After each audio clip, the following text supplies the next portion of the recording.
Hayırlı akşamlar. Bu saatimizin alışık endi Kırım'da cevap vereceğiz. Çünkü misafirimiz Kırım Tatar Milli Meclisi'nin reisi Rifat Hacıbarov. Hayırlı akşamlar. Galiba Rifat Ağa bağlı. Endi çoktan stüdyada görmedim mi biz kızını?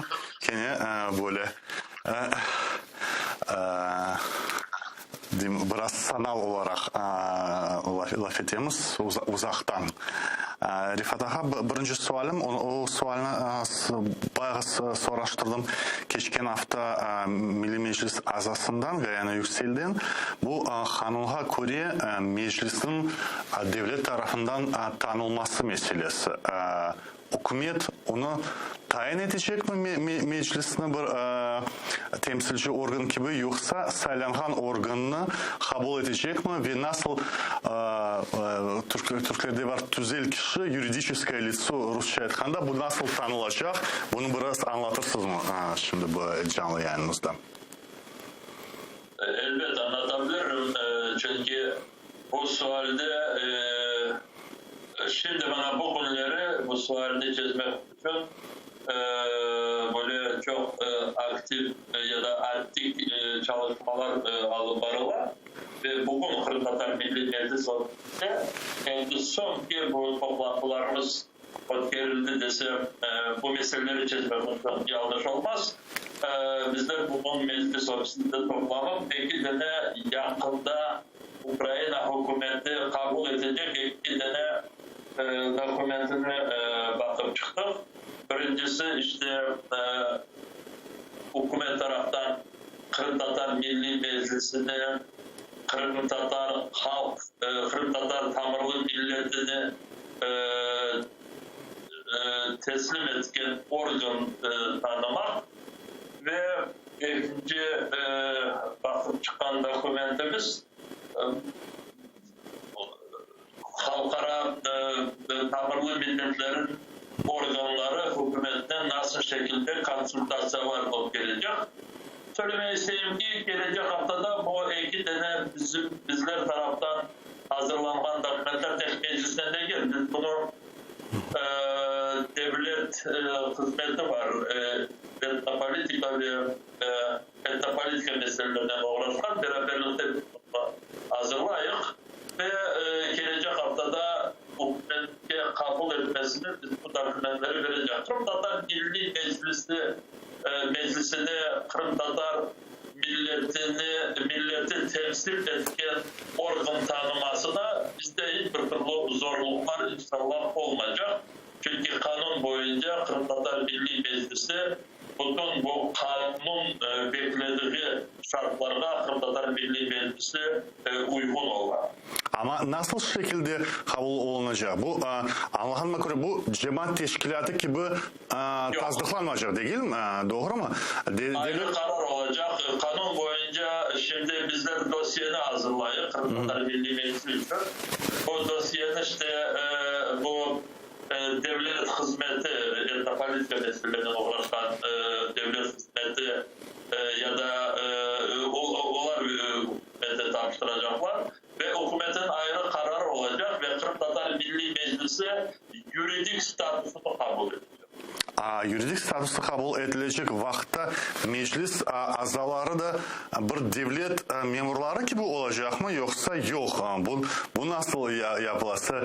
Ve meclis yok, olsa da o kadar derece bizde gitmedik çünkü bu olguda yapacak çalışmalarımız, ama yuridik statüsü vermek meclis azaları böyle bürokratlar ya da devlet hizmetçileri olacak statüsüne doğrudan doğru gelmiyor. Devlet tarafından Kırım Tatar Milli Meclisi Kırım Tatar milletini temsil etken organ tanınacak ve bu organın çalışmak için yuridik statüsü gerek olacak ve yuridik statüs verilgen sonra diğer meseleleri de çözmek için başka bir yollar değil de her bir bu yönelimde çalışmalarımız için elbette biz onun kanunla gelişkin yollarını arayacağız. Elbette Kırım Tatar Milli Meclisi'nde bu hizmetler çalışacaklar. Bu hizmetler işe alınacak. Onların aylıkları olacak. Ama emin değilim bütün Kırım Tatar Milli Meclisleri bu vazifelerini alacaklar. Burada profesyonel şekilde çalışacak insanları işe davet edilir. Dana bir meraklı mesele. Eki diğer tamır halk, karaylarının Kırımçaklar, onların bu güne kadar temsil etken milli organları yok idi ve bu milletler yanılmazsam yanıdan sayılacaklar o arasında temsil etken organlarını. Ve bunda kıyaslaganda şunun bir problema çıkacak. Çünkü onlar bu organlarını kursalar bile kıta Ukrayna'da bir proseduru olacaktır. Saylav prosedurası. Bizde mesele bambaşka. Milli organ fiili olarak 30 yıldan beri var. 30 yıldan ziyade. Ama belası saylamakın çaresi yok. Biz anlayık ne için? Biz bunu müzakere ettik ve şimdi nasıl olacak? Devlet tanıp olacak mı bu şeyini? Bu milli organ kabul edilgen son işgal bitmeyince kadar değişmeyecek. Yani aynı şekilde işte Rifat Çubarov reisi olacak ve bugünkü meclis azaları, onlar meclis azaları işgal bitmeyince kadar kalacak ve saylavların geçirilmesinin imkanı olmadığını tanılacak devlet taraftan. Bu meseleler müzakere edildi mi? Bence en önemli mesele Kırım Tatar Milli Meclisi'ne institut olarak tanımak. Şimdi mesela Rifat Osmaniye'de verildi değil. Ve Kırım Tatar Milli Meclisi'ne institut olarak tanımak için şimdi hiçbir türlü böyle zorluklar, ağırlıklar yok. Çünkü meclis milletimiz tarafından kurultay ve meclis kurultay sisteması 91. senesi 7'de verilmişti. Ve bu sisteme göre bizler bütün bu milli organlarımızı kurmuştuk. Ve tek 2014. seneden başlayıp Rus İzgal Kırım olması sebebinden Rusya tarafından biz şimdi bu sistemimizde çalışmaktayız da çalışmalarımız devam ediyor. Ama Kırım'da bu alıştığımız ya da kurduğumuz şekilde çalışmaya olmuyor çünkü orada yasaklandık. Ve siz söylediğiniz gibi de yeniden sayıları ötürmeye çaremiz şimdi yoktur. O sebepten bu meselelerin de mutlak buradaki hukukçularla ve Ukrayna'nın devlet olarak biz bunu çözebiliriz adım adım. Şimdi birinci yapacağımız ve vazifemiz Kırım Tatar Milli Meclisi'ne institut olarak tanımak. Karaylara ve Kırımçaklara geldiğimiz vakit yazıklar olsun, onlarda da bu probleme var. Çünkü bilirsiniz Karayların ve Kırımçakların bir kısmı ve korumlu bir kısmı şimdi Kırım'dalar onlar. Onlar da bu kendilerin milli organlarda kurdukları vakit onlar yediler. Onlar bu sayılamlarda iştirak etmeye şimdi becermeyecek bir korune. Biz şimdi bu çalışmalarımızı biz beraber alıp arıyoruz. Ve Karayların temsilcileri ve Kırımçakların temsilcileri Ekip Üniversitesi bizlerle çalıştılar. Bugün de bizlerle çalıştılar ve kısmet olsa yarın saat 5'te akşam online şekilde bugün böyle baş başa konuştuk. Yarın ise online şekilde biz sonki bu hazırlanan dokümentlerimizde sonki noktalarını koyacak. Ve bu meseleler üç tamırlı milletke bağlı meseleler bizlerle bağlı olmalı. Bir taraftan yengil tarafı da var çünkü Karayların nasıl sayısız esas olan 200-300 insan saysanız en esası işte belki 150 insanın temsilciliğini kazanmak ve onu Ukrayna kıtasında da yapmak mümkün. Kırım Tatarlara geldiğinde bayağı bunlara göre büyük bir millet. Yani Ukraynalılara göre küçük millet nasıl büyük milletlerge göre ama yüz binlerce yine de insan var Kırım Tatar tamırlı ve bu sayılarını bizge geçirmek bugün de imkansız görünüyor. Şimdi başka meseleden biri siz en esası tanımak. Tanımağa tanılır kanun kabul edilgeni gibi ama esas mesele şimdi tanılgan son milli organların mesuliyeti kim onu belirleyecek? Haysi suallerinin çalışmaha mümkün olacak, haysi sualler etrafında çalışacak milli organlar özleri kabul edecekler mi, yoksa devlet tarafından da bir teklifler olacak mı bu meselede? Nasıl, ben biraz sizin sualinize böyle inceliklerini anlamadım. Temsil organı mesuliyetleri, zona ответственности представительного органа. Bunu kim belirleyecek? Şimdi Osman Bey, bilirsiniz böyle programalar yaptığımız vakit kendimize bu bütün 30 sene devamında kurduğumuz sistemanın kozunu alayım. Bizde Kırım Tatar Milli Kurultayı'nın reglamenti var. En esas dokumentimiz. Kırım Tatar Milli Meclisi'nin tüzüğü var. Ve ondan sonra kurultaylarda ve bu kurultayın reglamentinde esas ne için o milli organlarımız kurulganı orada anlatılar. Orada yazılmış ki işte bütün bu geçen tarihimizde bütün olan cinayetlerin neticelerini silmek için Kırım Tatar milletinin tiklemesi için kendi vatanında muhtariyetini kurmak için orada her şeyler varlar. Ve orada Kırım Tatar dilini yeniden canlandırmak için işte medeniyetimizi kurtarmak için daha çok şeyler orada hepsi yazılmış. Ve bu bütün bizim hem çalıştığımız hem çalışmalarımızı devam edecek bütün bu bizim yöneliklerimiz. Burada çeşitli türlü yeniden böyle çok düşünmek ya da bir zorluğa kalmak için böyle alda değiliz. Çünkü bütün yapkanlarımız da yapacaklarımız o kadar çok ki Allah versin de onların bir korumlu bir kısmının sonuna varmasına, yapmasına. Rifat ağa, men sualımda mantıkları vardır sorağanım. Niçin sorayım bu suallerini? Çünkü Milli Meclis'in reglamenti kabul edilgende, Milli Meclis'in iş tüzüğü kabul edilgende, Milli Meclis ve Kurultay'ın kararları kabul edilgende, o vakitleri devlet tarafından tayinlar beklemez idi ve devlet ne edecek buna deyip çok kulak asılmaz idi. Gayana Hanım'ın aytkanına göre şimdi devlet tarafından, bilmiyorum devletlerin bu agentlik, dini işlerine uğraşan agentlik, Allah'ıma göre o belki yanılsam doğursunuz beni, onlar bütün bu evvelden öğrenmeyenler bu iç tüzüklerini, reglamentlerini ve onlarını geçken hafta yanılmasam alganlar öğrenmeye, doğru mu? Onlar şimdi bir közden geçirecekler 30 yılda kabul edilgen vesikalarına. Onun için ben meraklamam. Ne vesikal... Burada şimdi hiçbir türlü zorluk yoktur. Hepsi gelecek ne öğrendi değil de ben bugündeki bu toplantımızda ben çok memnunum. Bizim ofisimizde toplandık ve endi evvelden mütehassisler hazırlayan leyhalarını endi derece baktık ve bazı olan suallerimizge beklediğimiz ya da beraberlikte cevaplarını bulduk. Çünkü biz bu dokumentlerin sonuna geldik ve yine de bunu söylemek isteyeyim ki uluslararası ya da halkara hukuka göre tamirli milletlerin kararlarına ve tamirli milletlerin kurulgan strukturlarına devletler tarafından emir verilmez. Ve çünkü bütün bu usuller tamirli milletler tarafından gösterilir.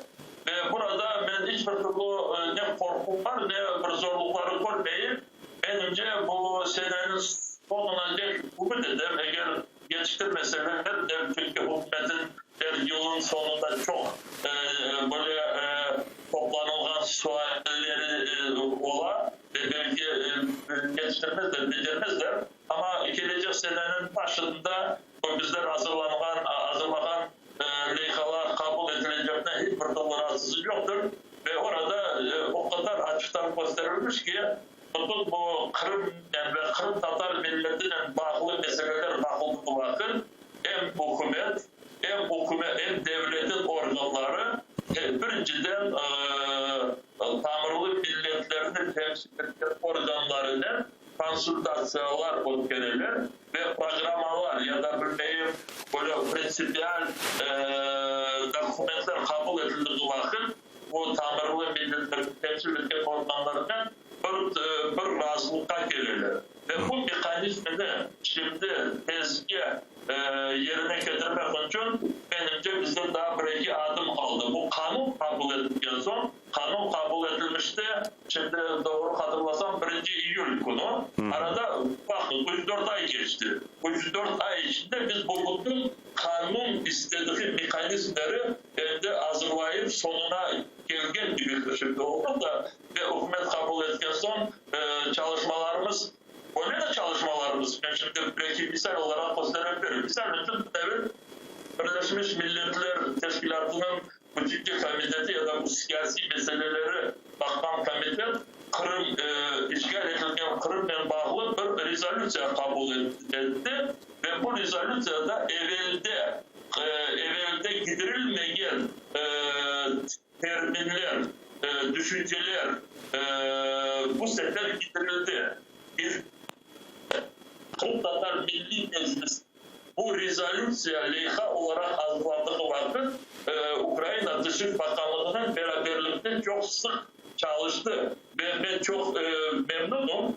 Burada meclisin ofisinde genç arkadaşlarımızla hazırlanan en önemli böyle teklifler o leyhanın leyhaga yazılı olarak gidirildi. Ve bundan bu leyha tek ziyade güç aldı.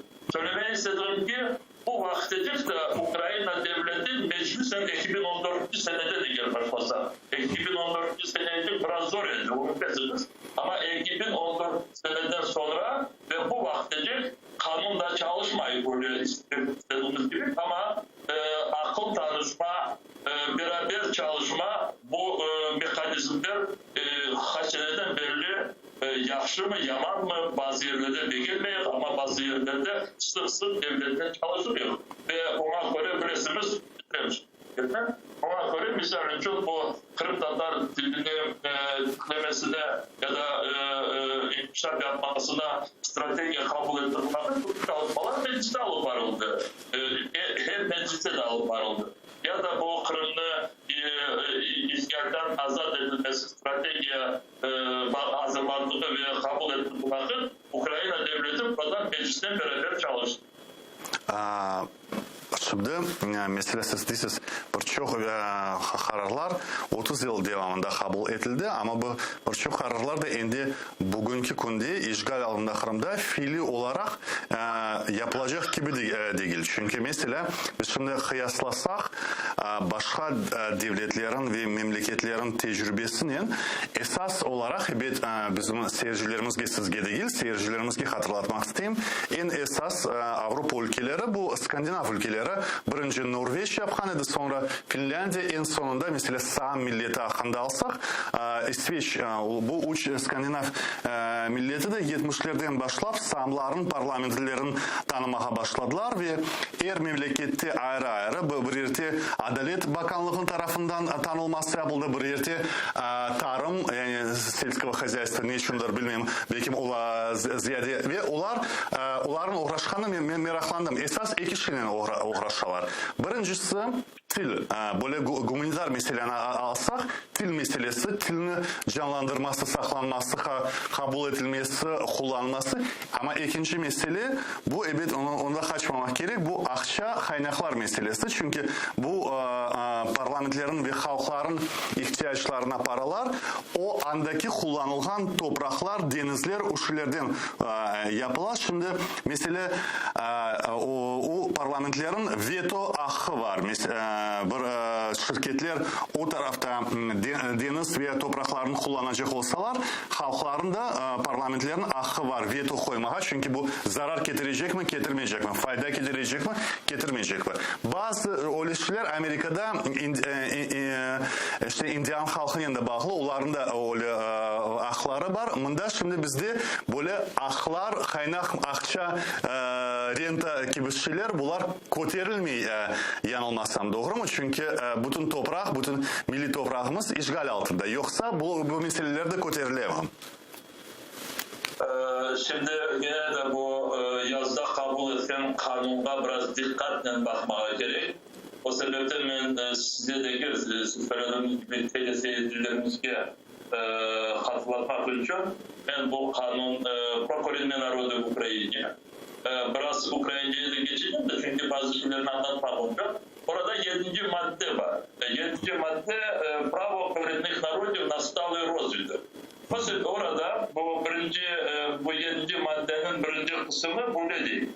Коренные народы через свои представницькі органи мають право визначати пріоритети і розробляти стратегії з метою здійснення свого права на розвиток. Таке право включає участь в розробці і реалізації державних та регіональних програм, а також інших стратегічних та програмних документів на засадах вільної, попередньої та поінформованої згоди з тих питань, які стосуються прав та законних інтересів корінних народів. Ve başka maddelere geçsem orada o Ukrayna devleti nasıl şekilde, nasıl formada işte akıl tanışabilir ya da işbirlik yapabilir ve şimdi biz bundan uğraşıyoruz.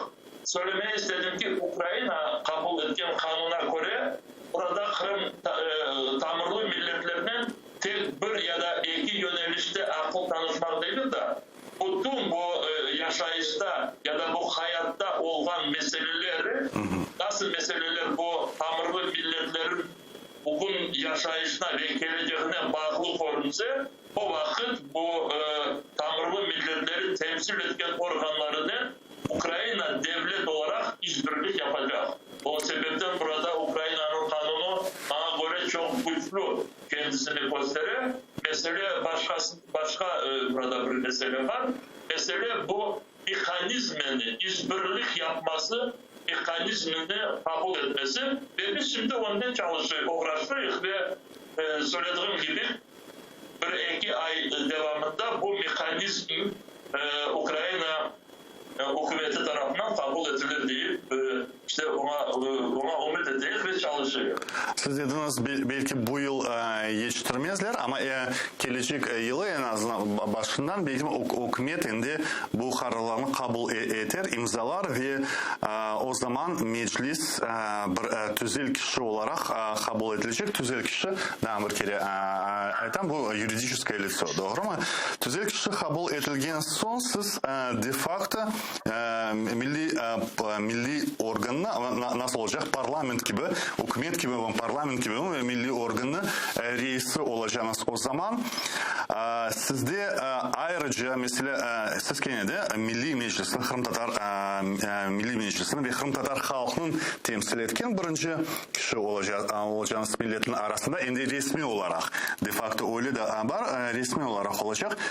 Sizin ayrıca hakkınız peyda olacak mı? Rusya'ya karşı Kırım'da yapılan şeyler hakkında mesela mahkemelerge arizalar yazmağa ve halkara cemaatlarında bu şeyi esas olarak resmi yapmağa yoksa bu şeyler bakılmaya mı? Bunu devlet yapacak mı? Yoksa meclisin de hakkı olacak mı? Koşulmağa ayrıca bu mahkemelerge. Şimdi bakınız Ukrayna devlet olarak Tamırlı milletinin organını tanısa o zaman anlaşıldı ki bu devletin kanunlarına göre her bir yönelişte, her bir faaliyette kanunlara göre çalışmalar alıp varılabilir. Misal için dışarıda Ukrayna'nın çok bağları var. Ama bu bütün dışarıdaki bütün Ukrayna'nın davrandığı yapanları hepsi kendi başına insanlar istediği gibi ya da Cumhurbaşkanı ya da Dışişleri Bakanı istediği gibi olmaydı. Kanunlar var, çeşitli neler var, stratejiler var, dış politikası ya da prioritetler var ya da başka çeşitli kanunlar. Biz bugün bu meselelerini konuşmuştuk. Kırım Tatar Milli Meclisi'nin faaliyeti Ukrayna kanunlarına göre alıp varılacak ve eğer bu Kırım Tatar Milli Meclisi'nin faaliyetini biz bazı yönelişlerde biraz daha çok böyle çoklaştırmak istedik, kanuna göre bu adımları yapacak. Eğer kanunlar bizge bir türlü biraz zorluklar ya da bir türlü sınırlar gibi böyle gösterecek olsa yine de kanunları değiştirip kendimizin faaliyetimizi daha çok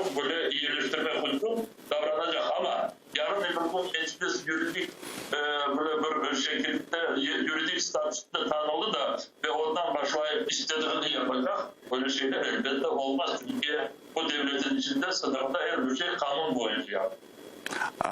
Sizcesine resmi kabul edilgen son qaysi meseleler etrafında odaklanmak gerek olacak? Mesela gelecek yıl devamında. Gelecek yıl mı, gelecek 3 yıl mı? Mesela qaysi maksatlarını koyacağınız, qaysi meseleler olsun mesela neler yapmak mümkün?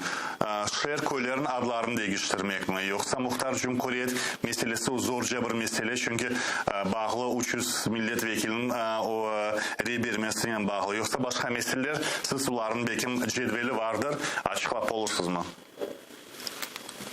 Şimdi böyle düşünmek ki bu vaktecek bazı yönelişler böyle yapılmadı da şimdi status değişecek de ve o sebepten böyle bir acayip ya da bilmeyeyim evinde yapılmayan ya da tırışmayan yönelişler peyda olacak. Öyle düşünmesi bence doğru değil. Elbette yapacaklarımız o kadar çok ki ama hepsinden birinci sırada ve bu mesele çözülmediğinden çok diğer planlarımız yerine getirmesi asıl mümkün değil. Hem önemli hem bizi bugün ezgen ve zorlukta milletimizi bırakan problemalardan birinci sırada işte Rusya Federasyonu tarafından işgal olunan Kırım ve Kırım Tatar milletimizde orada işte buradan ne kadar böyle planları böyle dizse ya da ne kadar böyle o çok aktüel olan meseleleri çözmek için çeşit türlü bileyim cedvelleri yapacak adımlarını gösterse ama Kırım'ı kontrol etmeyince sen bu meselelerin sonuna çıkmaya olmayacak ve birinci mesele Kırım yarımadanı gene de Ukrayna'nın kontrolüne kaytarmak. Ukrayna'nın kontrolü demek Kırım Tatar milletinin koluna kaytarmak ya da kontrolüne. Kırım Tatar milletinin kontrolünde olmayacağını biliyor ama Kırım Tatar milleti de elde Kırım Ukrayna'nın kontrolüne kaytan son Kırım Tatar milleti de elde kendi toprağına sahip olacağını biz eminiz. Devletten beraber. İşte bu birinci yapacağımız bu. Ve işte bu sebepten şimdi bu vakticik de 2014. sıradan seneden başlayıp bugünece faaliyetimizin fazlası çok yapılan çalışmalarımız bununla bağlı. Rusya'nın nasıl da olup da tez bizim toprağımızdan çıkarmak. Rusya'nın askerleri... Herkes anlay işgal meselesi birinci yerde olğanını ama herkes Kırım platformasından sonra endi anladı. Bu işgal meselesi ne zaman biteceği belli değil. Mevlüt Çavuşoğlu'nun aytkanına göre platformada bu iş uzun sürecek, sabırlı olmak gerek deyip esas çıkışı oldu. Çünkü kimse bilmez bu ne kadar süreceği. 10 yıl mı, 30 yıl mı, 50 yıl mı? Bizim yanılmazsam 18. yıldan beri Amerika elçisi hazırladı galiba 50 yıllık Baltiyaga oşatıp işte Baltiya milletlerinin temsilcileri de ayrı böyle ayta ama buradaki meseleler ular buna göre bilirsiniz mi mesela til meselesini aytkanda siz bunu bugün hatırladınız Ukrayna hükümetinin bir kararı var stratejiyası kabul edilgeni de Kırım Tatar tilinin tiklenmesi canlandırması meselesi praktik olarak nasıl yapılacak çünkü bizim toplu yaşayan tek bir ilçemiz o Genişlik tarafında o da Novoalexeyevka kasabasında bir mektepte anda derslerini alıp barmak mümkün bütün Ukrayna'da. Halkan Ukrayna'da Kırım Tatar milleti darhal olup yaşalı hiçbir mektepte mesela öyle bir çoğunluk yok ki bir mektepler açılsın ama pandemiya gösterdi online şeklinde onların teşkil etmek mümkün. Onun için meraklanan bu stratejiya praktik olarak nasıl yapılacak? Bu işgalinin de nasıl dost doğru bağlı değil. İşgal olmayanca da bu işler yapılacaktır. Doğru mu til meselesinde? Tilinin saklanması, tilinin öğrenilmesi. Belki başka teşebbüsler vardır. Belki teşebbüslerin arasında umumi mekteplerde Ukraynalılar için de Kırım Tatar tilinin öğrenmesi teklif edilecektir. Kim bilir? Biz inceliklerini bilmiyoruz. Sizce nasıl yapılmak gerek bu iş? Şimdi Osman Bey, eğer her bir o yapılacak ya da o çözmesi için bütün bu cevaplarını tek Kırım Tatar Milli Meclis'ten beklesek ya da hepimiz bu olan meselelerle, problemalarımızla gelip bir yerge böyle tıkılsak bundan mesele tezce çözülmeyecek diye düşünüyorum. Şimdi ben size burada akıl vermeye istemem. Çünkü bu siz kotarken şimdi meselede dili yeniden tiplemek, asıl canlandırmak bütün dilimizi ve hepimizi, ana dilimizi rahat konuşmak için o kadar çok çalışmalar gerek ki ve çok bu yapılacak adımlarını da biz şimdi gerçekten de toksumuz nasıl yapılacağını böyle bilmiyor. Ama birinciden istek gerek, birinciden irade göstermek gerek buna ve bunu hepsinin böyle faydalı mekanizmlerini, yollarını bulmak için birincide burada sizin de ATR televizyonun da böyle bir korunma bir hissesi olabilir.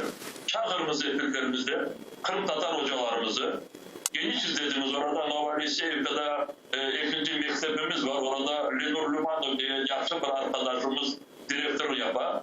O da biraz anlatsın. Buradaki hocalar anlatsınlar. Burada üniversitelerde profesörlerimiz var. Bu gönüllüse çalışan kişiler. Gençlerimiz var. Çok böyle aktif ve bazı diğer gönüllülerde çok böyle kendilerine kazangan ve profesyonel şekilde kendilerini yakışık gösteren kişilerimiz var. Ama yine de dil meselesine girdiğimiz vakit o cevaplarını aradığımız vakit nasıl biz dilimizi kurtaracak? Tek Kırım Tatar Milli Kırım Tatar Milli Meclisi aslında her bir meselede sorumlu oldu. Gerek mi ben buna şimdi buradan bu sorumluları çekmek için değil. Çünkü gerçekten de meclis azaları Kırım Tatar milleti tarafından saylandılar ve onlar sorumlular hepsi. Ama diğerleri de ne kadar ters koşulsalar ve birden o multihasisler dil meselesinde birinci kemalini değiller ki birinci kemalini multihasisler çalışsınlar da biz burada onlara böyle faydalı, gerekli devlet tarafından yapılacak adımları getirelim. Yaxşı. Belki meselelerde mütehassıs meselesi var. Mütehassısların çağırın yaptıran değil. En azından mesela Novoliseyevka mektebinin biz anlayımız nasıl yapacağını anda o zorluklar yok. Yani yanı metodikalar yapılsa, yanı ufadha göre, Latin ufaddan göre derslikler yollanılsa ona göre öğretilecekler. Anda toplu halk yaşay. Şimdi onların iradesine, isteğine bağlı ballarını okutacaklar mı, okutmayacaklar mı? O bir başka mesele. Ama bazıda mesela bir iki meseleler kolay gibi görünüyor. Onlardan biri... Şimdi Osman Bey, eğer daha bir iki dakikamız olsa da ben şimdi böyle örnek olarak göstermeyi isteyeyim de bilmeyin. Beceririm mi, becermeyeyim ama da biraz zor gelir de. Şimdi bakınız, dediniz ki bu yeni metodikaları bekliyorlar.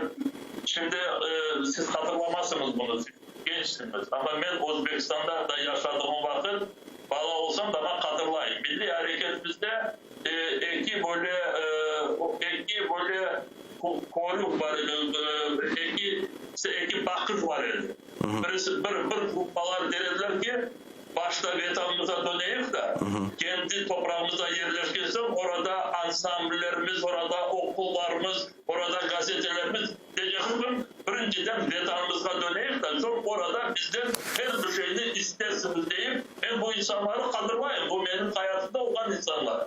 Diğer insanlar dediler ki milletimizi toprağımıza kaytarmak için birisi hareketini bırakmasın ama bu yerde yaşadığımız vakit işte dilimizi unutmayıp Lenin bayrağı olsa da bu gazetanı abone olayık kaytarma ansamblı gördüğümüz vakit onların kanserlerine varayım değil. Bu ikinci grup var. Şimdi degemeyin bunu katılmak. Şimdi işgal edilen Kırım'da aldığımız vakit orada ne kadar çok zorluklar olsa da gerçekten de çok zorluklar var. Mesela düşünmesin ki orada rahat insanlar yaşarlar. Birinciden orada rahat yoktur. Orada her vakit insanlarda hem sıkıntılar hem sakıntılar var orada ve bundan insanlar çok ezilirler. Ama orada da ne kadar zorlukta olsalar da bazı mekanizmler, bazı fırsatlar var. Orada misal için Bala dergisi, Bala jurnalı orada çıkarıva, ona aboneler yok. Orada bu Rus işgalcilerin kanunlarına göre Tatar sınıflarını açmaya vurdu ama insanlarımız ariza yazmaydılar. Ve aynı bu hastalıklar bu tarafta da var. O Ukrayna kontrol ettiği topraklarda da var. O sebepten ben onu söylemek istiyorum ki insanlar başta kendilerine cevap versin. Ya da bekleyecekler ne vakit tutkun, öyle bilmeyeyim hazır olup da dinlenecek vakit olsa gerekli kitaplar, gerekli bilmeyeyim bütün türlü başka hazırlıklar evlerine gelecek ve o vakit onlar Kırım Tatar dilini öğrenmeye başlayacak. Eğer öyle bekleyecek olsalar o zaman hiçbir vakit gelmeyecek ama öyle söylemeyecek. O zaman geldiği vakit bu insanların aslı merakı da olmayacak. Kırım Tatar dilinde öğrenmeyi ya da öğrenmeyi. O sebepten şimdi bu meselenin konuştuğumuz vakit Kırım Tatar dilini saklaması her bir insana bağlı. Ama birinciden sorumlu olacaklar elbette Kırım Tatar siyasetçileri, Kırım Tatar Milli Meclisi ve Kırım Tatar mütehassisleri. Bunlar birinci sırada sorumlu.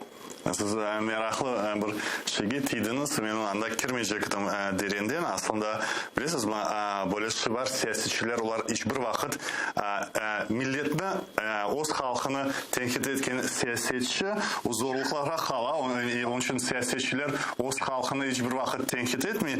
Ama Ukrayna'nın meselesi sonki vaqtda ko'tarildi. Bu aşılar diyen vaksinalarla bağlı mesele ko'tarilgende biraz Ukrayna'nın işte çok adamları şaşıp kaldı. Niçin Ukrayna'daki bakışlar Avrupa'dan farklı, Türkiye'den bile farklı, Afrika'nın bakışlarına ziyade uşay ve bu tarafta Ukrayna bakışları, Ukrayna milletinin bakışları da biraz Rusya'ya uşap kaldı. Rusya'dan farklımız degende birkaç meselede işte var öyle şeyler, paternalizm modelleri ya başkalardan beklemek meselesi. Ben sizden tenkit beklemeyeyim ama derin bu meselelerge girmeye istemiyorum ama millet bir taraftan toylardan vazgeçmez, en zorlu meselelerde olacak durumda bile toylardan, dualardan vazgeçmez, geçirilmez. Ahır sonu o sözlerim hakkında da etmek isteyeyim. Yani yapacaklarını yapar ama mesela Nariman Cilalı'nı tutuklaganda evet 60 insan kelgeni yaxşı ama 1600 kelseydi başka olacaktı. Onda şimdi tenkitlerge girmek istemeyeyim çünkü o zaman anda değilim. Bir kereden andan da işlerim sen anda Kırım'da değilsin deyip vaziyetini bilmesin. Onun için anda girmeyeyim o meselelerge millet yaramay demeye olmuyor yani o başın bela kalır. Onun için sizin tenkit etmeye kolayca yani milletke göre meclisine. Yok öyle değil. Aslında Allah göstermesin de ya sen ya ben yanlış mayık da milletini hiçbir vakit biz kabayatlamak Allah göstermesin. Ama her bir insanın kozunu nasıl insanlar bizim kozumuza söylerler ki bunu yapmadın, burada kabayatlısın ve çok vakit doğru söyleyin. Ama eğer öyle doğru söyleyen insanlara biz de sorumlu olabiliriz. Deriz ki arkadaş sen bunu soradığın çok yaxşı yaparsın, kabayatımızı duyarsın. Ama sen burada bizge yardımcı olacak mı? Olmayacak. Yardım sormak şahsiyetin o milleti tetkik etmesi değil. Onun için başka meseleye haleden geçip olamadım. Sonuna kadar bir dakikamız var. Köylerimizin, şehirlerimizin adları. Bu Vlasenko'nun işte kararı değil, Vlasenko ne dili Kırım Tatarcı, popravka Vlasenko işte Ukraynaca degende en azından bu en az 75 ad meselesinde bile adlarımız kayıtmadı. İşte Vlasenko'nun teklifi değil. Teklifine göre işgal bitken son o adlar değiştirilecek ama Donetsk, Lugansk vilayetlerine bakanda anda da aynı mesele. Anda da işgal altında topraklar ama anda da Bahmutlar, Mahmutlar onların adları kaytarıldı. Ve bu şekilde Men bir Kırımtatar olarak diyeyim bu mağa karşılık yapıla. Bu tamamen Kırımtatar'a bir karşılık. Çünkü Ukrayna adına kelgende mülkün işgal altında olsa da Kırımtatar'a kelgende işgalden son ve sonu kaçan olacak bitecek ama beni bir Kırımtatar olarak 75 ad bile tatmin etmiyor. Men en azından isteğim belki 44'ün 48'in adları ama men Sevastopol'un da biz bugün Sevastopol degende bir kereden Город Русской Славы deyip aytmağa istesin bitirmeye. Çünkü bugün Sevastopol degende biz Rus adını kullanamız. Bugün biz Simferopol degende biz Rus adını kullanamız. Rum adı değiller, o Rum adı iç Rumların alakası yok yani uydurma bir Rusya'nın adları. Ve ben çok ayttım, uzattım bugün biraz. Sizce bu adlar meselesi ne zaman bunların değiştirmek mümkün olacak? Şimdi ben söylemem Osman Bey, kaçıncı sene ya nasıl aylar biz bunu çözebiliriz. Ama bunu söyleyeyim ki 2 gün evvel, sütün evvel biz bu yeni sayılangan vazifesine birinci Başbakan Yardımcısı verip yok. Aynı zaman bu Reintegrasyon Bakanı onun odasında böyle bir toplantı oluşturduk ve gelecek ayın başında belki fevral ya da mart ayında Kırım Tatar milleti statüsü hakkında bu kanunun lehasını hazırlamaya başladık ve aslında hazırdır ama yeniden bak. Çünkü hatırlarsanız Cumhurbaşkanı Zelenski söylemişti bu Kırım platformasının etrafında işte bu meselelere bakılsın da anayasa meselesini de orada hatırlattı dedi. Dedi ki bakayım yeniden. Şimdi biz bu meseleleri başladık. Birinci kanun kabul edildi. Bu tamirli milletler kanunu kabul edildi. İkinci kanun bu Kırım Tatar halkı statüsü. Burada çok beklediklerimiz var.